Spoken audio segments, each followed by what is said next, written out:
ನಮಸ್ಕಾರ ಮಹಾಜನಗಳೇ, ನಿಮಗೆಲ್ಲ ದೇವರ ಲೋಕ ಯೂಟ್ಯೂಬ್ ಚಾನಲ್ಗೆ ಸ್ವಾಗತ ಸುಸ್ವಾಗತ. ಇಂದು ನಿಮಗೆ ತಿಳಿಸಿಕೊಡುವ ವಿಷಯವೇನೆಂದರೆ ವರಮಹಾಲಕ್ಷ್ಮಿ ಹಬ್ಬಕ್ಕೆ ಯಾವ ಕಳಶ ಇಡಬೇಕು, ಚಿನ್ನ, ಬೆಳ್ಳಿ ಅಥವಾ ತಾಮ್ರ ಯಾವುದು ಇಡಬೇಕೆಂಬುದರ ಬಗ್ಗೆ ಸಂಪೂರ್ಣ ಮಾಹಿತಿ ನೀಡುತ್ತೇನೆ.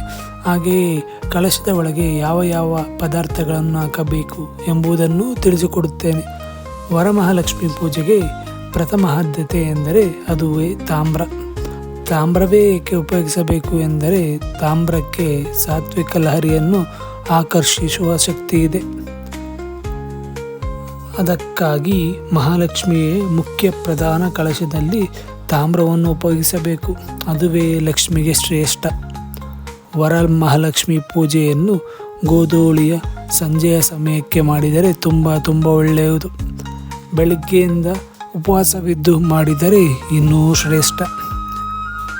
ಕಳಶದಲ್ಲಿ ಹಾಕಬೇಕಾದ ವಸ್ತುಗಳು ಏನು ಎಂದರೆ ಶುಲ್ಕ ಫಲಗಳು,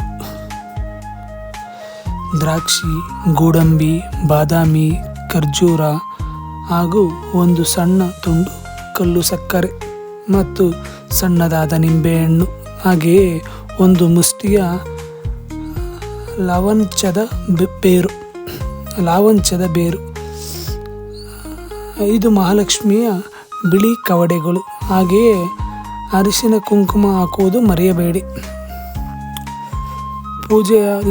ಪೂಜೆಯ ಮುಗಿದ ನಂತರ ನೀವು ಆ ಕಳಶದ ನೀರು ತೀರ್ಥ ರೂಪದಲ್ಲಿ ಸೇವಿಸುವುದರಿಂದ ನಿಮ್ಮ ಆರೋಗ್ಯ ತುಂಬ ಒಳ್ಳೆಯದು. ಲಕ್ಷ್ಮಿಗೆ ತುಂಬ ಪ್ರಿಯವಾದ್ದು ಲಾವಂಚದ ಬೇರು ತುಂಬ ಸುಗಂಧವಾಗಿರುತ್ತದೆ. ಹಾಗೆಯೇ ನೀರನ್ನು ಶುದ್ಧವಾಗಿರಿಸುತ್ತದೆ. ನೀರು ಅಶುದ್ಧವಾಗಲು ಬಿಡುವುದಿಲ್ಲ. ಯಾವುದೇ ದೃಷ್ಟಿಯಾಗಬಾರದು ಎಂದು ನಿಂಬೆಹಣ್ಣನ್ನು ಕಲಶಕ್ಕೆ ಸೇರಿಸುವುದು ತುಂಬ ಒಳ್ಳೆಯದು.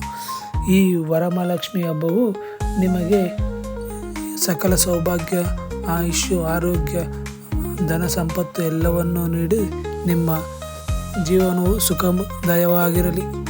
ಇನ್ನಷ್ಟು ಮಾಹಿತಿಯೊಂದಿಗೆ ಮತ್ತೆ ಬರುವೆ. ಎಲ್ಲರಿಗೂ ಶುಭವಾಗಲಿ.